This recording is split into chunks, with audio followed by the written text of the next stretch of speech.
नमस्कार। आज हम एक दिलचस्प प्रोग्रामिंग भाषा हास्कल पर बात करने वाले हैं।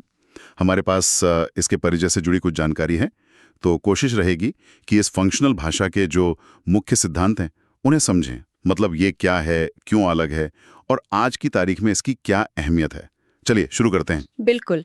देखिए, हैस्कल का नाम तर्कशास्त्री हैस्कल करी पर है और ये 80 के दशक के आखिर में आई थी।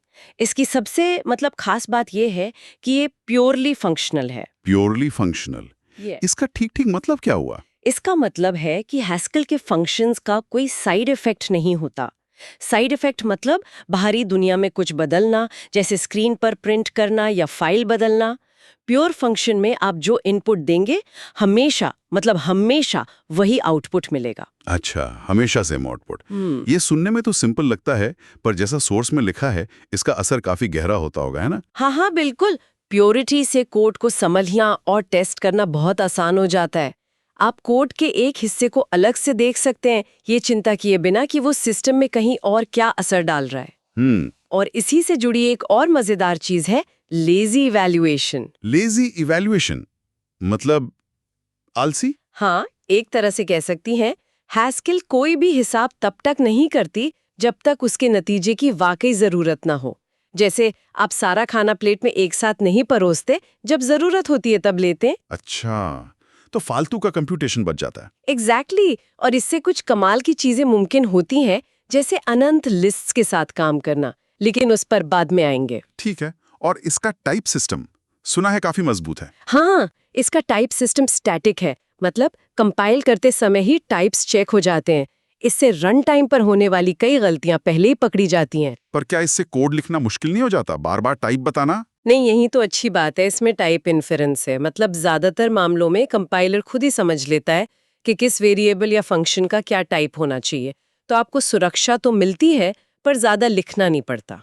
ओके, ये तो बढ़िया बैलेंस है। तो अगर किसी को हैस्किल शुरू करनी हो, सोर्स कहता है जीएचसी कंपाइलर और जीएचसी आई, ये क्या है? GHC यानी ग्लास्को हैस्कल कंपाइलर, ये सबसे ज्यादा इस्तेमाल होने वाला कंपाइलर है। और GHCI उसका इंटरैक्टिव मोड है, जहां आप कोड लिखकर तुरंत चलाकर देख सकते हैं, जैसे पाइथन का आइडली होता है, कुछ वैसा। समझ गया। और वो हेलो वर्ल्ड वाला कोड था, main is equal to put स्ट्रेल नेल हेलो वर्ल्ड, इसमें मेन तो एंट्री पॉइंट हो गया। ठीक है। हाँ, मेन वो खास फंक्शन है जहां से प्रोग्राम चलना शुरू होता है। और वो आयो कोलोन होल टाइप, ये क्या बला है? आयो टाइप दिखाता है कि ये फंक्शन साइड इफेक्ट वाला काम करेगा, जैसे स्क्रीन पर कुछ लिखना, पुट स्क्रिलिन। हम्म। प्योर फंक्शनल भाषाओं में साइड इफेक्ट्स को बहुत ध्यान से मैनेज किया जाता है, और आईओ टाइप इसी मैनेजमेंट का हिस्सा है। वो यूनिट टाइप है, मतलब ये एक्शन कुछ खास वैल्यू नहीं लौटाता। अच्छा, तो साइड इफेक्ट्स को अलग से मार्क किया जाता है। ओके। और फंक्शंस वो तो जरूरी होंगे ही। हाँ, फंक्शंस तो हैस्किल की जान है। जैसे add x y equal to x plus y, बिल्कुल सीधा सा। और एक और बड़ी बात, वेरिएबल्स इम्यूटेबल होते हैं। इम्यूटेबल मतलब एक बार वैल्यू दे दी तो बदल नहीं सकते। बिल्कुल। एक बार आपने कह दिया x इक्वल टू 5, तो x हमेशा 5 ही रहेगा उस स्कोप में। आप उसे बाद में बदलकर 6 नहीं कर सकते। अरे, तो फिर लूप्स वगैरह कैसे चलते हैं बिना वेरिएबल बदले? हाँ, ये शुरू में थोड़ा अलग लगता है। हैस्केल में आमतौर पर लूप्स की जगह रिकर्जन का इस्तेमाल होता है। जैसे फैक्टोरियल निकालना हो तो ऐसे लिखते हैं, factorial 0 equal to 1, factorial n equal to n factorial n minus 1। ये बेस केस है और ये रिकर्सिव स्टेप है। अच्छा, रिकर्शन से। ओके। और डेटा संभालने के लिए लिस्ट्स और टपल्स? हाँ, लिस्ट्स होती हैं, जैसे 1 2 3, इनमें एक ही टाइप की चीजें होती हैं। और टपल्स होते हैं, जैसे 1 कॉमा हेलो कॉमा ट्रू, इनमें अलग अलग टाइप की चीजें एक साथ रख सकते हैं। सोर्स में पैटर्न मैचिंग का भी जिक्र था, वो क्या है?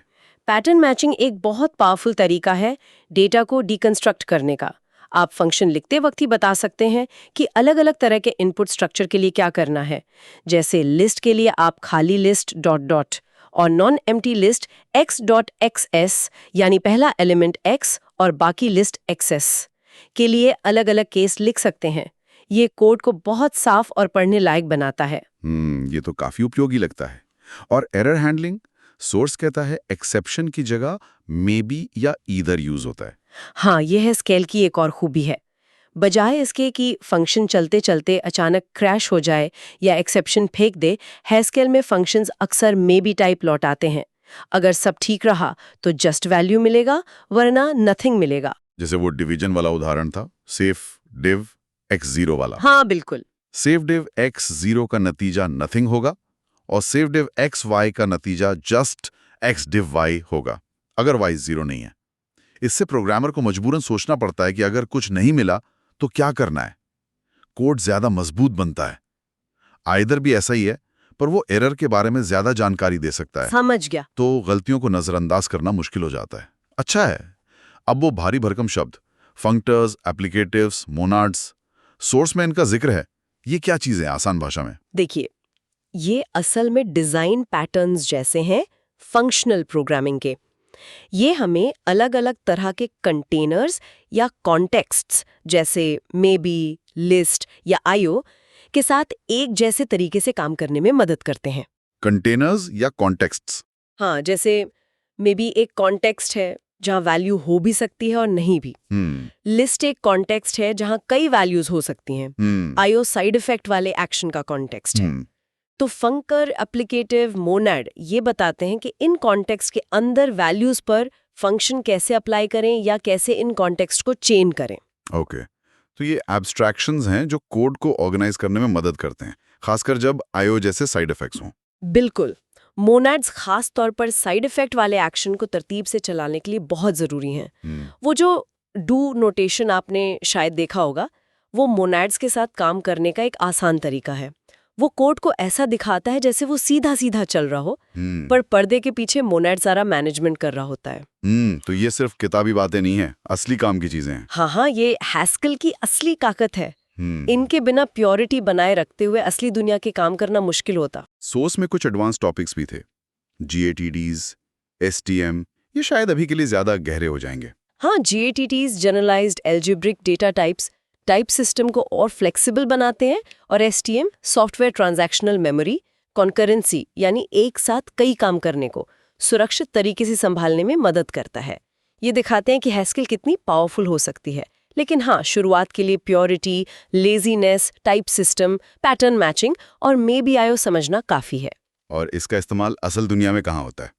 सोर्स ने फाइनेंस और वेब डेव का नाम लिया था। हाँ, फाइनेंस में जहाँ कोड का बिल्कुल सही होना बहुत जरूरी है, वहाँ इसका इस्तेमाल होता है, क्योंकि प्योरिटी और स्ट्रॉन्ग टाइप्स गलतियों की गुंजाइश कम कर देते हैं।